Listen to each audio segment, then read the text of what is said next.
ഇപ്പോൾ നമ്മുടെ യങ് ജനറേഷനിൽ സ്റ്റുഡൻസിന് എടുത്ത് നോക്കിക്കഴിഞ്ഞാൽ ഒരുപാട് സ്യൂസൈഡ് ടെൻഡൻസിയും അല്ലെങ്കിൽ അഗ്രസീവ് മാനേഴ്സും കൂടുതലായി വരുന്നു. ഇപ്പൊ ഈ അടുത്ത് അങ്ങനത്തെ ഒരുപാട് കേസ് വന്നു. കുറെ കുട്ടികൾ സ്യൂസൈഡ് ചെയ്തു, ഹറാസ് ചെയ്തു, ഒരു കൊച്ച് ഹറാസ്മെന്റ് മരിച്ചു, അങ്ങനത്തെ കുറെ ഇഷ്യൂസ് ഒക്കെ വന്നായിരുന്നു. അപ്പൊ അതിനെ പറ്റിയിട്ട് എന്താ പറയാനുള്ളത്?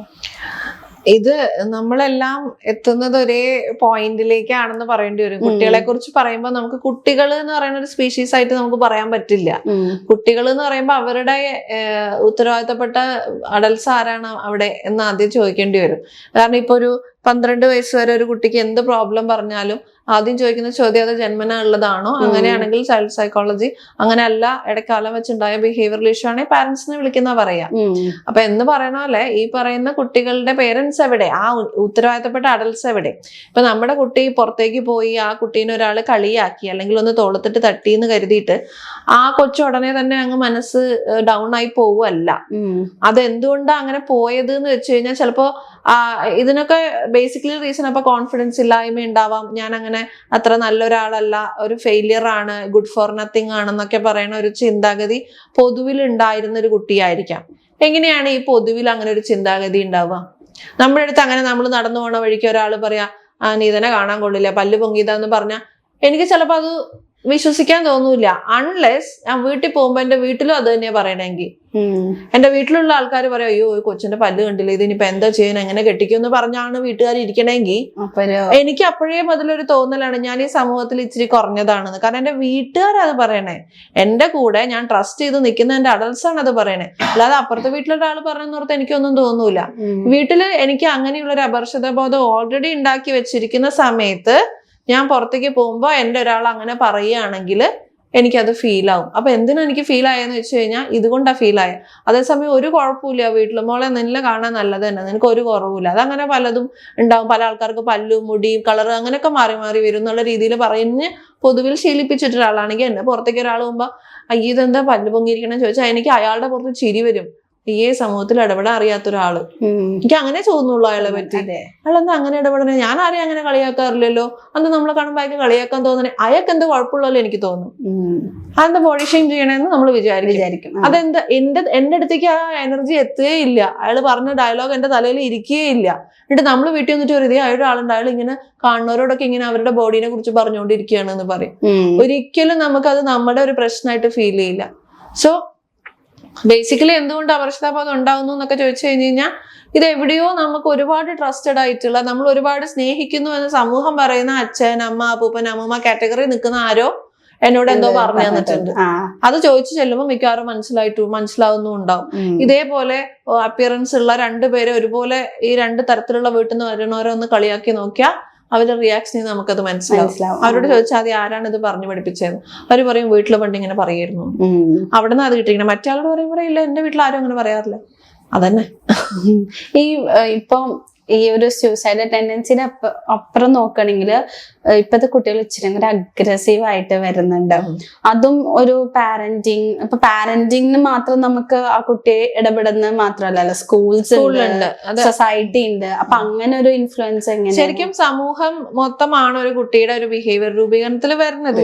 പക്ഷെ ഇവിടത്തെ ഒരു കൾച്ചറൽ കൺസ്ട്രക്ട് വെച്ചിട്ടാണ് നമ്മൾ എപ്പോഴും പേരൻസിനോട് പറയുന്നത്. കാരണം ഇവിടെ സമൂഹമല്ല, ഒരു പേരൻസ് തന്നെയാണ് ഇവിടെ നമ്മൾ കൂടുതലും കുട്ടികളെ നോക്കുന്നത്. അപ്പൊ ഈ അഗ്രഷൻ എന്ന് പറയുമ്പോൾ നമുക്കതിനെ ഇമോഷൻസിന്റെ കാറ്റഗറിയിലേക്ക് വന്നു. Anchor, sadness, fear, shame, guilt, ഇതെല്ലാം ഇമോഷൻസിലൊക്കെ വരിക. അപ്പൊ ഇതെല്ലാം ഇമോഷന്റെ സൈഡിലേക്ക് വന്നപ്പോഴത്തേക്കും നമ്മൾ കൊച്ചുനാളിലെ മുതൽ നമ്മുടെ ഇമോഷൻസിനെ ഹാൻഡിൽ ചെയ്യാൻ പഠിപ്പിക്കുക എന്ന് പറയുന്ന ഒരു കാര്യം അതിൽ വരുന്നുണ്ട്. ഇപ്പൊ സെക്സ് എഡ്യൂക്കേഷന്റെ ഞാൻ തന്നെ പറയുന്ന ഒരു വീഡിയോ ഉണ്ട്. സെക്സ് എഡ്യൂക്കേഷൻ എന്ന് പറയുന്നത് ഒരു ഗുഡ് ടച്ച് ബാഡ് ടച്ച് പഠിപ്പിക്കുന്ന 1 മണിക്കൂറത്തെ ക്ലാസ് അല്ല. ബേസിക്കലി ഒരു കുഞ്ഞ് വളർന്നു വരുമ്പോൾ എങ്ങനെയാണ് സമൂഹത്തിൽ പെരുമാറേണ്ടത് ഒരു മറ്റു മനുഷ്യനോട്, അത് ഏത് ജെൻഡർ ആയാലും അവരോട് എങ്ങനെ പെരുമാറണം എന്നുള്ളതാണ് സെക്സ് എഡ്യൂക്കേഷന്റെ അടിസ്ഥാനപരമായിട്ട് വരിക. സെക്സ് വരുന്നത് ലാസ്റ്റ് ആണ്. സെക്സ് വരുന്നത് ഒരു കൺസെന്റ് ചോദിക്കുന്നതിൽ മാത്രമല്ല സെക്സ് ഉള്ളത്.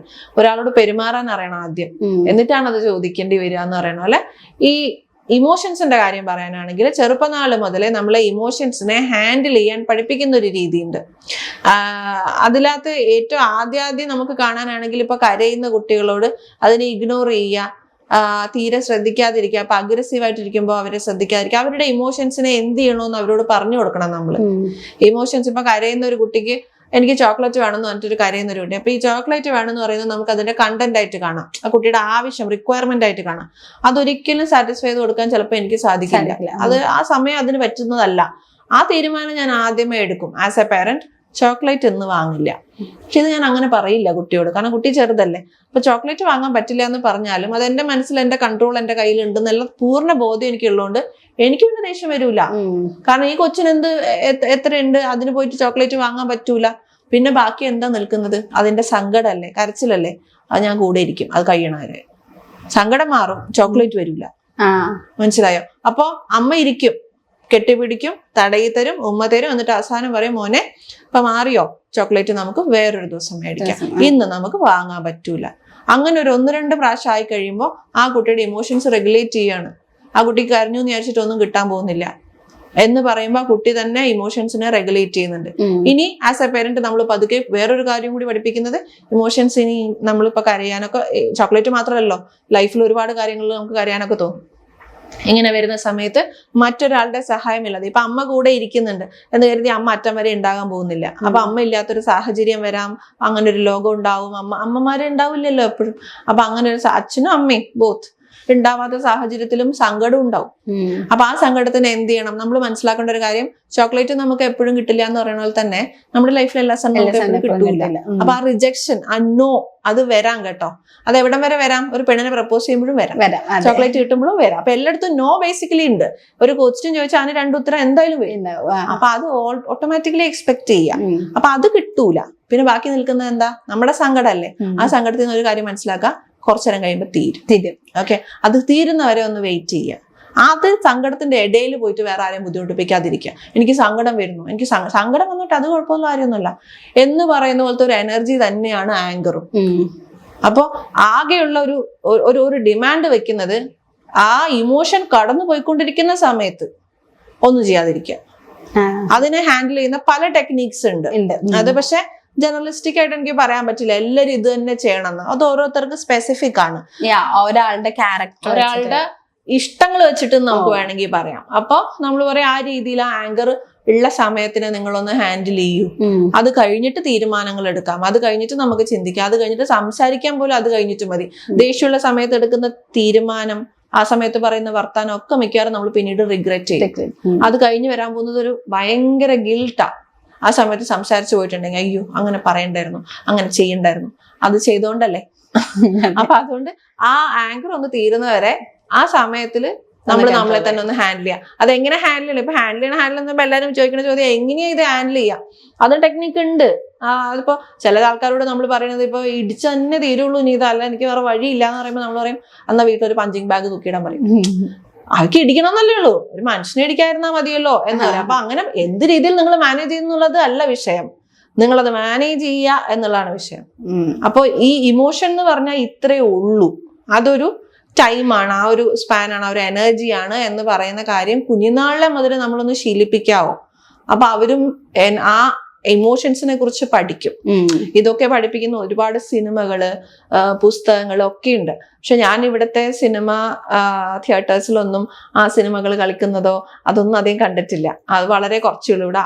ശരിക്കും ആ സിനിമകളൊക്കെ കുട്ടികളും കാണണം, ആ കുട്ടികളെ പോലെ നമുക്കും കാണാം. കാരണം നമ്മളൊന്നും ഇത് മനസ്സിലാക്കിയിട്ടില്ല. ആങ്കർ എന്താണ്, ഇത് സാഡ്നെസ് എന്താണ്, ഫിയർ എന്താണ്, ഇതിനൊക്കെ എങ്ങനെ ടാക്കിൾ ചെയ്യാം, ഇതിനെ കുറിച്ചൊക്കെ ഒന്ന് ചിന്തിക്കാൻ പോലും നമ്മൾ നിൽക്കാറില്ല. ദേഷ്യം വരുന്നു, കാണിക്കുന്നു, പോകുന്നു. അതിന്റെ ഇടയിൽ ഉണ്ടാവുന്ന ഡാമേജ്, അതിപ്പോ എന്ത് ചെയ്യാൻ പറ്റും? എനിക്ക് ദേഷ്യം വന്നപ്പോ ഞാൻ പറഞ്ഞു പോയി, ചെയ്തു പോയി. അപ്പൊ എത്ര ആൾക്കാർ നമ്മുടെ ഇടയിൽ നിന്ന് നഷ്ടപ്പെടുന്ന, നമ്മുടെ റിലേഷൻസ് ആണ് അവിടെ മോശം വരുന്നത്. ഒരു ആങ്കർ കാരണം നമ്മൾ പിന്നെ ഒരിക്കലും മിണ്ടാത്ത മനുഷ്യരുണ്ടാവാറില്ലേ? എന്തിനാ? അത് കഴിഞ്ഞ് നമുക്ക് ഗിൽറ്റ് വരും. പക്ഷെ നമ്മൾ അങ്ങനെ പറഞ്ഞു പോയോണ്ടില്ലേ അയാളിപ്പം നമ്മളോട് മിണ്ടുന്നില്ല. അയാളെ കുറ്റം പറഞ്ഞിട്ട് കാര്യമുണ്ട്?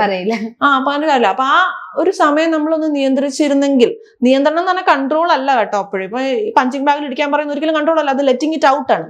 എന്ന് പറഞ്ഞാൽ പല രീതിയിൽ ചെയ്യാൻ പറ്റും. അത് ചെയ്ത് കഴിയുമ്പോൾ തിരിച്ച് നമുക്ക് അയാളുടെ അടുത്ത് കാണുമ്പോ ഭാഗ്യം ഇവരോട് പറയാതിരുന്നത്, അല്ലെങ്കിൽ ഇപ്പൊ അത് പോയേനെ, അത്രേ ഉള്ളൂ.